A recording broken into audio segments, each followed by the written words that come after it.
Francishaugen, a former product manager at Facebook, came forward publicly last week to declare that she was the whistleblower that had leaked a trove of sensitive internal documents to the Wall Street Journal. Those documents formed the basis for a series of exposés at the Journal, showing that the company was fully aware that the flaws in its platform were causing harm to its users. Today, we're talking with one of the authors of the series, Georgia Wells. Georgia, thanks so much for joining us. Thanks for having me. So, Georgia, what are the Facebook files that the Wall Street Journal put out? The Facebook files are the Wall Street Journal's attempts to understand everything Facebook knew over these past couple of years and didn't disclose, that often conflicted with how Facebook presented these issues publicly. The ones that I worked on the most closely, they were looking at studies into how Instagram affects teen girls. And repeatedly, Instagram researchers found that Instagram is harmful for a sizable percentage of these users, most notably teen girls. And I can rattle off some of the stats if you want that have just stuck with me throughout the reporting. What stood out to you? 32% of teen girls said that when they felt bad about their bodies, Instagram made them feel worse. Also, here's a quote: "We make body image issues worse for 1 in 3 teen girls," end quote. And that was about apparently teens who had struggled with these issues. And also, among teens who reported suicidal thoughts, 13% of British users and 6% of American users traced this desire to kill themselves to Instagram. Wow. That is something. It's really powerful.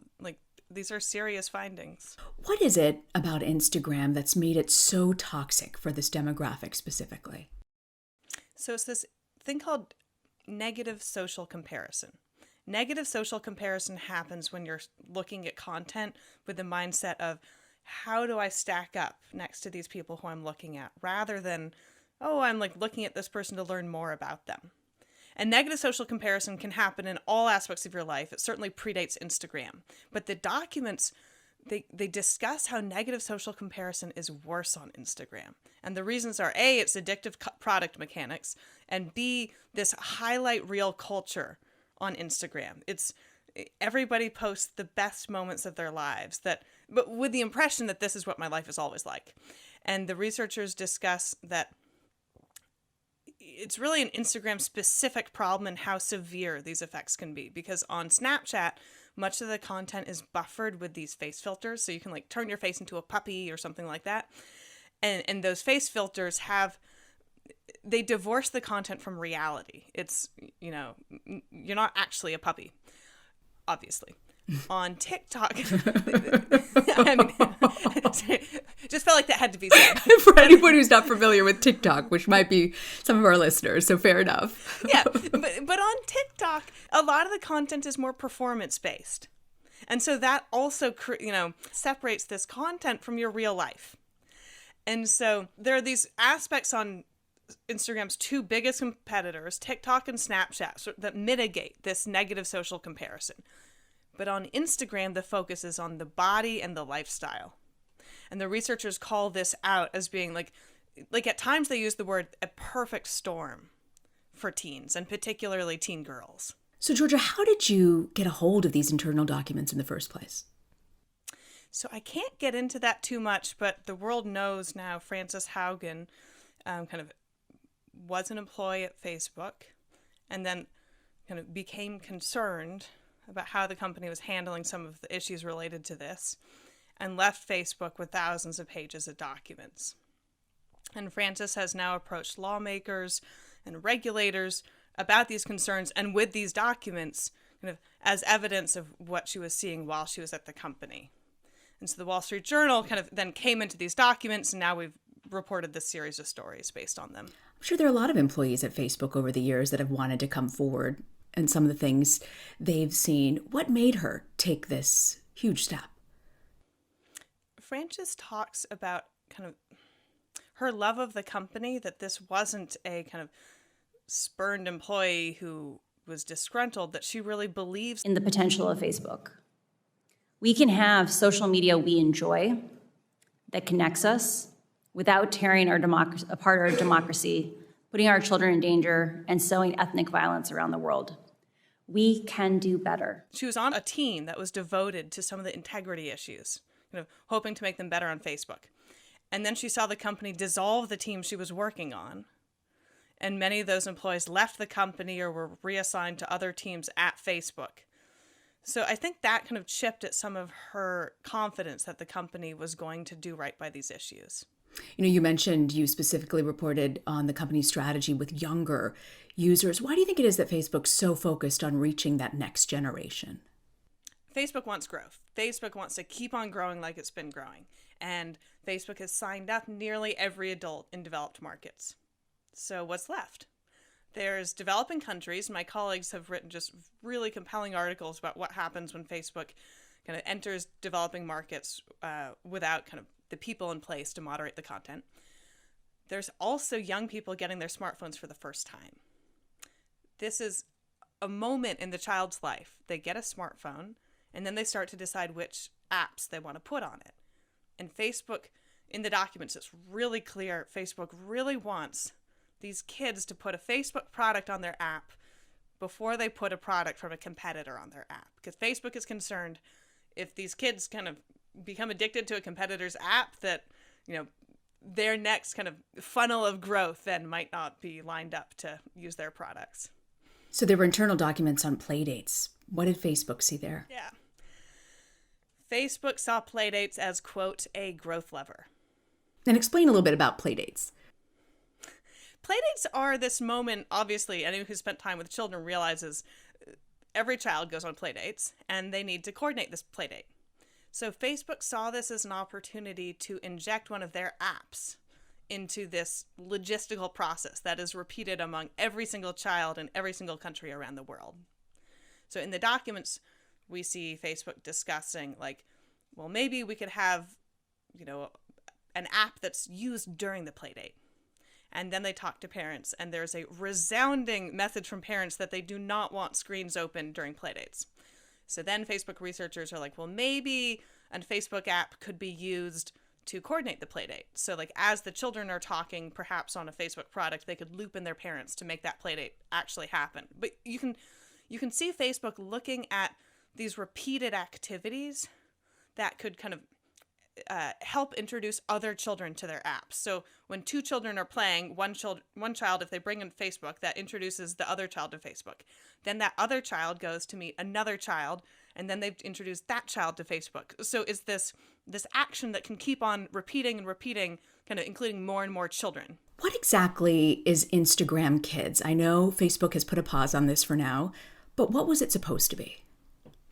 Instagram Kids was supposed to be Facebook's version of Instagram for children under the age of 13. Currently, Instagram is for users 13 and older. We don't know exactly what Instagram for Kids would look like, but Facebook has acknowledged that it was working on this. And so now everybody's trying to learn as much as possible about how do you make an app for children and how do you do this safely? How did the company first come up with the idea? What were they hoping to achieve, and why did they finally pull back? In the documents, we can see Facebook concerned about their growth and looking for ways to make sure that they are kind of the app that children use when they get their first smartphone. We also have heard from Facebook executives concerned that children use regular Instagram.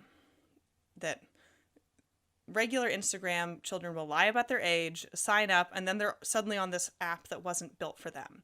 So Facebook executives have said that this isn't ideal because they might encounter content that's not appropriate, or there's all these kind of potential concerns about having people under 13 on Instagram.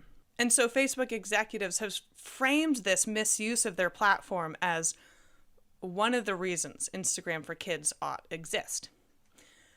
A question I have about this logic is, say Facebook releases Instagram Kids. I don't know what that does to dissuade children from still logging on to Instagram using a false age, like regular Instagram. Because anyone who's spent time around children knows that for many kids, the coolest app is the one for the generation ahead of them. Knowing what you've been able to read about the report and the findings and looking into all of this, what surprised you the most about what you found? I was really surprised by the level of sophistication that Facebook brought to this research. That in the past, when I've asked Facebook executives about these sorts of issues, the responses have been quite vague, and the responses have also been couched in like, well, this isn't Instagram specific, this is social media, this is media in general.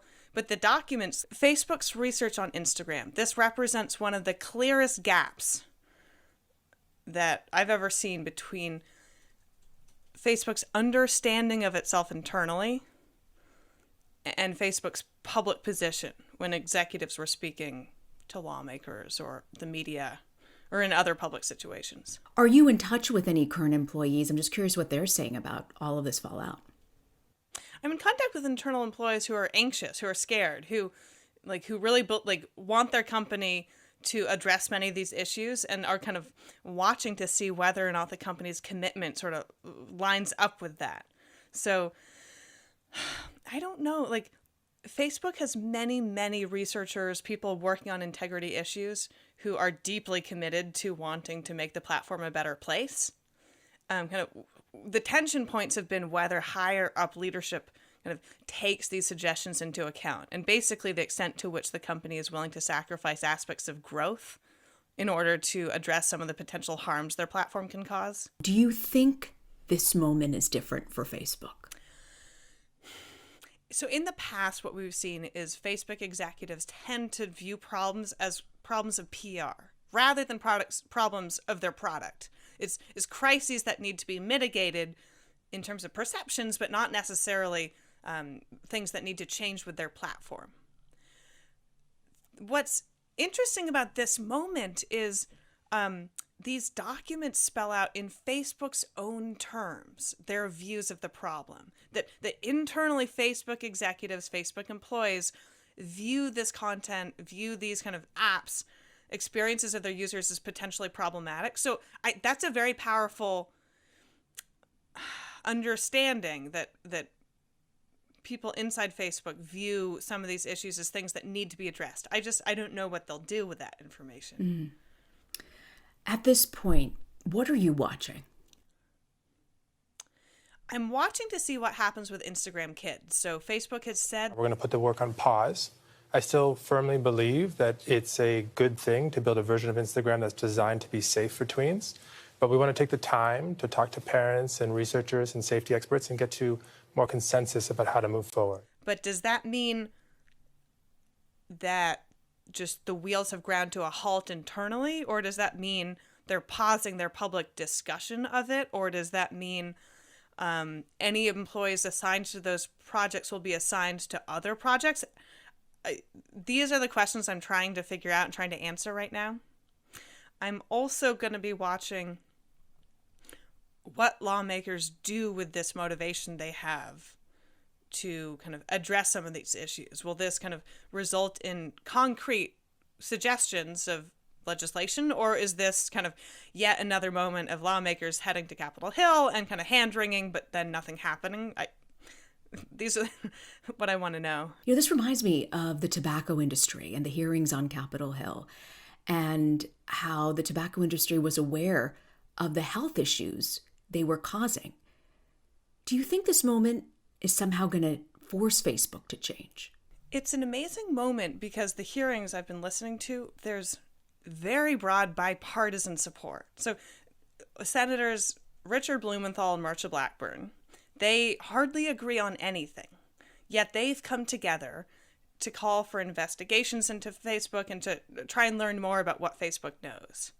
So that's as compelling an indication as I've ever seen of kind of commitment from lawmakers and bipartisan commitment from lawmakers to want to address these issues. My sense in doing this interview with you today, you really believe that something has changed this go-round for Facebook. I really believe something has changed. I don't know Washington well enough to know if this shift will lead to action. But the conversations I've been hearing from lawmakers are different conversations than before. They're much savvier this time around. If you had the opportunity to sit down with Mark Zuckerberg or Adam Mosseri or Sheryl Sandberg, what would you ask them? Oh, that's a great question. I want to know, when did they find out about this research? Like, what was the moment in time that they knew it? And why didn't they share it with lawmakers who asked at the time? Senators Blumenthal and Blackburn wrote Facebook a letter over the summer, and they asked for this research. And Facebook said no. Facebook said this research is proprietary and kept internally to kind of foster discussions. And so I want to know, if Facebook finds more evidence of harm that its users experience in the future, will Facebook disclose this information? I think my inbox is filled with emails from parents right now. And many of these messages from parents contain there's this through line in many of these emails around trust. That many of these parents trusted Facebook with their children and had expected, if Facebook were to find evidence of harm, that Facebook would have disclosed it. So there appears to be this broken trust. At least this is what the parents are articulating. So I don't know what Facebook can do to repair that trust, but something the whistleblower has hit on in her testimony is transparency. And I think that transparency can be a pretty good kind of antidote to this kind of broken trust. Georgia Wells, Wall Street Journal reporter, I want to thank you very much for joining us to talk about Facebook. Thank you, Rena. It was a really good conversation. Thank you.